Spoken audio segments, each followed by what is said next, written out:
Hi guys, I thought I'd talk to you about a case that I saw last week. So we get a lot of headaches and neck pain and back pain in our clinic, which is pretty typical for a chiropractic clinic.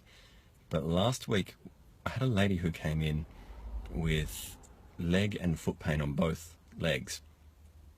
She'd been sent to us by one of our other patients, which is pretty typical, because she'd been using the medicated creams and gels, but she preferred a natural approach, and those creams and gels weren't really working anyway.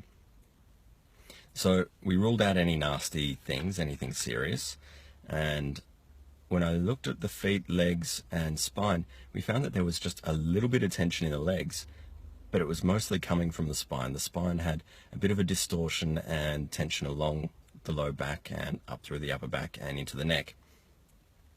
So we also did a foot scan and found that even though she'd had orthotics as a teenager, she hadn't had them for the last decade or so, and had been going quite well, but found that there was still a need for them.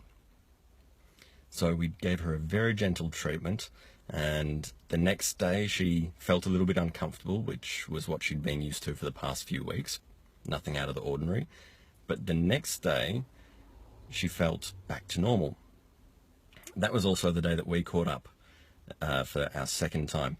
And what I found was that the tension had backed off. So the leg tension was a lot less than it had been when I first saw her.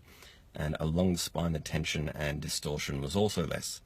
There was still some there, so there was still some work to be done, but that change in her symptoms had come about with even just a small change along the spine. So I'll keep you up to date with how we go after we get the foot levelers to her and after a few more adjustments, but so far everything's looking very promising, and it's a natural approach to the problem, which is exactly what she was after. Cheers.